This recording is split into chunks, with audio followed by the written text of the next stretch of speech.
Hi, I'm Matt Schweitzer, and welcome to Portland Business Today, a web and podcast dedicated exclusively to showcasing the excellent work being done by businesses and nonprofits right here in Portland.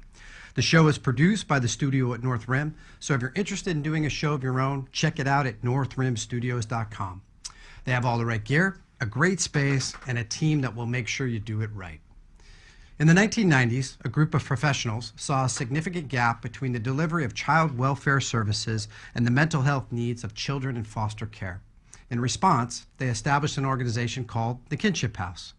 Since then, Kinship House has expanded to a full-service child mental health agency while continuing to work with children and their biological, foster, and adoptive families. Located in Portland, Oregon, Kinship strives to create a more comfortable environment for families and children where they can relax, talk, play, and feel as though it's their own space. This is important work, and I'm excited to be able to share their mission. With us today to talk about all they do is Kinship House Executive Director Natalie Wood. Natalie, welcome to the show. Thank you. Let's start with the basics. Can you give us a sense of maybe the day-to-day work that takes place within Kinship House? Yeah, absolutely. Our main locations are two Old Portland houses located in Northeast Portland, and the bedrooms are therapy rooms. And so we work with kids from the age of 0 up to 18, almost entirely of which are in the foster care system, that have experienced some pretty significant trauma in their lives and are moving towards permanency, whether that be returning home to a biological family, being placed with relatives, or being adopted by a new family. And our clinicians work with the kids and those families to heal from the trauma the child's experienced, as well as hopefully create a really strong foundation for that family to move forward and become a permanent family and successful and happy. How many families do you service, and how many families have the need? Yeah, the need is definitely greater than our capacity as an organization. Last year was our largest year. We served 533 kids and their families. Say that again? 533 kids. Yeah. Wow. Okay. Yeah. Average point-in-time count in the Tri-County area, there's usually about 2,500 kids in care. Okay. So all of those kids could use services, and we're able to serve about just around 500 of them right now. How do the kids, how does it work with them that you work with them? How do you get we the find 500? them? Yeah. I mean, how does that, what's the mechanics of that, I guess? Yeah. So the DHS caseworker is the referral person. So as the guardian of the child, they submit a referral with the information we need about the kiddo, where they're at in their process as far as permanency, any struggles that the kid has, and sends them off to our intake coordinator, who figures out which clinician can work with that child and the family, and then we bring them in for a mental health assessment and start the work. And one of the things I love about Kinship House, I was talking with one of the founders, who's our clinical director today, and she was saying, the point of Kinship House really is to provide the services the kids need for as long as they need them, which sounds like a no-brainer, I think. You give kids what they need and you give it to them as long as it's needed. But kids in foster care often don't get that because of the systems that they're embedded in and involved in, right? Yeah. So insurance billing only will pay for a certain amount of services, and maybe these kids need a little more, or will only pay for a certain type of services, but they need a little more. And that's really what we do as an organization, is step in and say, we'll figure out how to pay for it, but you're going to get what you need, and as long as you need it. Do some of these kids stay in the system, the entire foster care system, their entire childhood? Or what are the percentages or of kids that are able to be adopted and be in more permanent settings, I guess? Yeah, that's a really good question. Yeah. And a little bit of a sidetrack on that. For 20 years prior to joining Kinship House, I joined the organization last year. I worked pretty much exclusively with kids that were aging out of foster care. So kiddos that were turning 18 and had not been adopted, did not have a family, and grew up in the system. So there are a lot of kids that do age out of the system without having permanency through their childhood. Yeah. And kids come into care at all ages. So kids come in from birth to, I was talking with a clinician today who was working with a 16-year-old that just came into care. So the length of time in care is different for every single kid. Yeah. What research has shown is that there are really pretty deleterious impact impact on kids that age out of the system that don't have that safety net that like I had when I was 18 Yeah. of, if everything goes bad, Somebody's there. Yeah, I've got a couch to sleep on if need be. Yeah. So, to no fault of the kids themselves whatsoever, they're strong, resilient, amazing kids that I've had the privilege to work with. They have really limited choices to make. And so, if you're choosing between bad and bad, you're going to make a bad choice, right? Yeah, That's no just choice. basic You math. have no choice. Got it. Kids that age out of foster care are like 4 times as likely to experience homelessness. They are 75% less likely to graduate high school. Things that are really hard to come back from, and it's to no fault of their own. Yeah. And research also has shown that the length of time a child spends in foster care has progressively negative impacts. So the longer a kid's in care, the worse off they may be in the long term. So do these kids tend to be in the same foster family throughout the entire process, or do they actually switch foster families as well? There's a lot of transition for the kids Okay. we work with. Yeah. The ideal, and I know what the child welfare system works towards, is as brief a time as possible in the foster care system and permanency as soon as possible. And there's just limited resources, and so that doesn't always happen. And then you add on to that a kiddo who has significant trauma at a very early age. A lot of times that plays out in some pretty significant behavioral issues. Yeah. And so, perhaps they're placed with a foster family that is a pre-adoptive family and maybe going to be this kiddo's permanent home. But if you're working with, say, a 5-year-old who had significant trauma at an early age during a brain development period, which 0 to 5 is a huge brain development period, Yeah. that child's brain has learned that people you think are safe are not safe. And so as soon as that kid feels safe in the new foster or pre-adoptive home, their brain says, oh, be careful, you're not safe.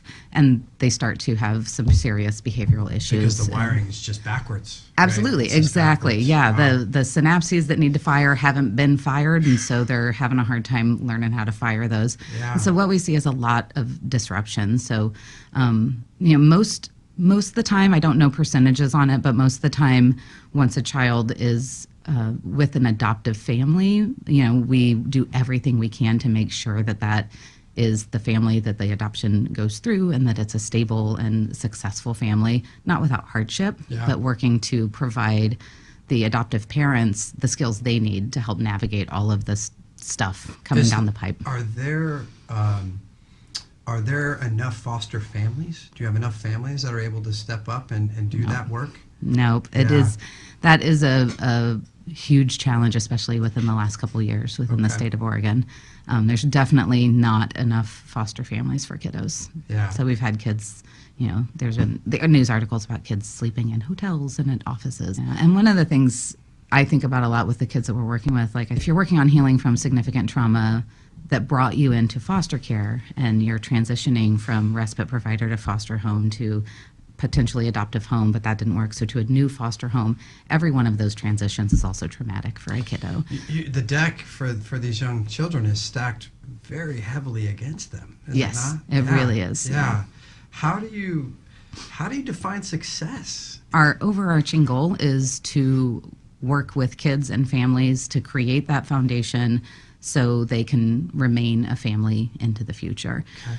That's success to me. A kiddo that leaves foster care, moves into their permanent home, and we never see them again. Not because things were amazing and wonderful and easy, Yeah. but because they have the skills they need to navigate that together. A safety net is there. A safety net is there. Yeah. And they have a place to come home to at the holidays when they go off to college. And, that is just wildly successful to me, especially having worked with kids that didn't have that. The idea Yeah. of getting to work to provide that for a kiddo Yeah. is just remarkable.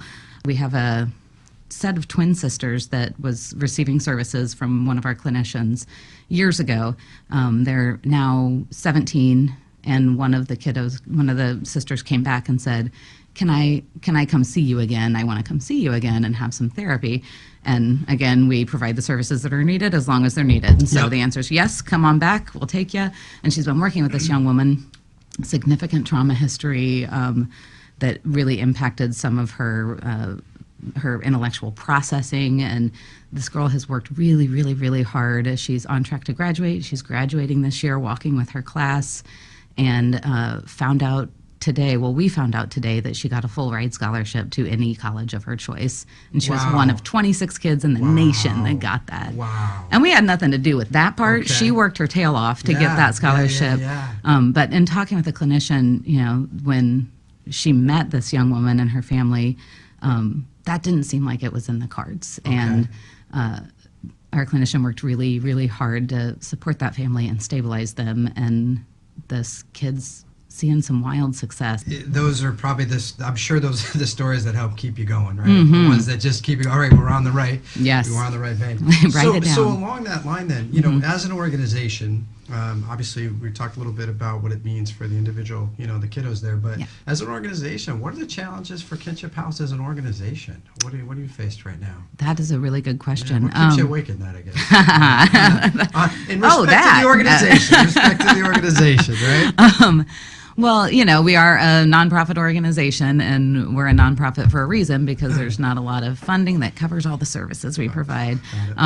And so our primary revenue source is insurance billing, and we are able to bill insurance for a good amount of the services we provide. Covers about 70 to 75% of the cost of services. Okay. So, I'd love a different gap there, a smaller gap there, but we have great support from the community and those that do know about us, and have been wonderful to the organization, and we rely heavily on community support to cover the difference. Yeah. And Kinship has been around since 1996. 1996. When we started, it was 5 therapists that came together that saw a need for this very specific population that wasn't being met, and said, we're going to do that.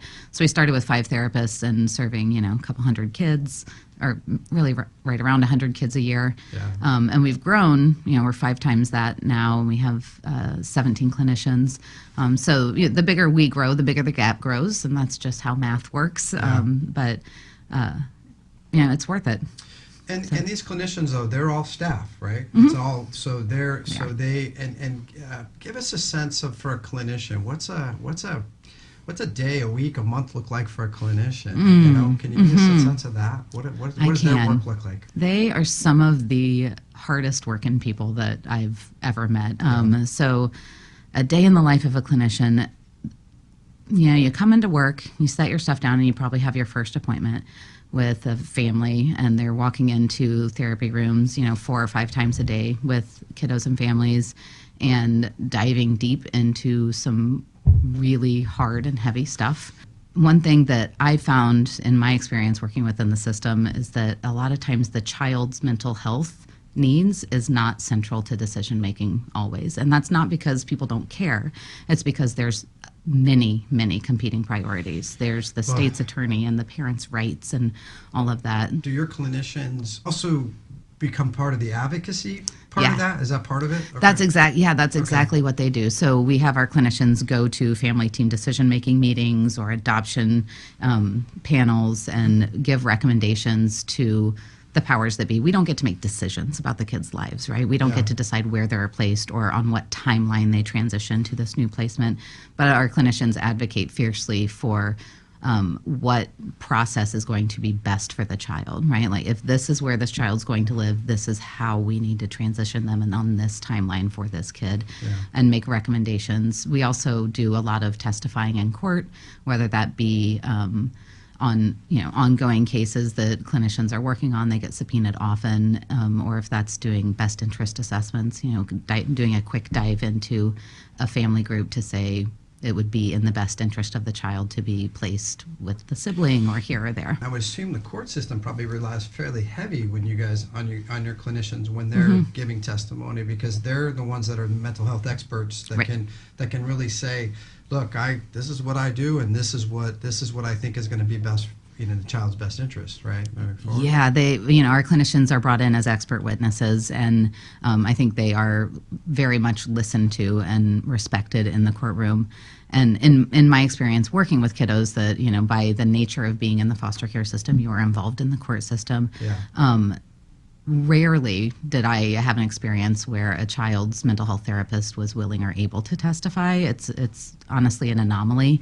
Okay. So the fact that our clinicians are able to do that for the families we serve, I think, is really, really impactful. It breaks my heart to think about how challenging it's got to be, just the day-to-day stuff, and we all know that, if you're able to be in a position to get a good education, that's a important, piece of the puzzle. But if you can't get to school in a way where your mental health can help you be there, right, then you really, it's an uphill battle, right? From that perspective. Wow. Yeah, I think about it. I also have two daughters. They're markedly younger. They're 2 and 5. Okay. Right. But I think about that often. You stay awake at night for different reasons. That's right. And I'm not going to scare you with the teenage stories, okay? So. Oh yeah, well, I worked with teenagers for years. Well, I'm already my guess is your daughters are still hugging you and kissing you. Oh, they still like me. Yeah.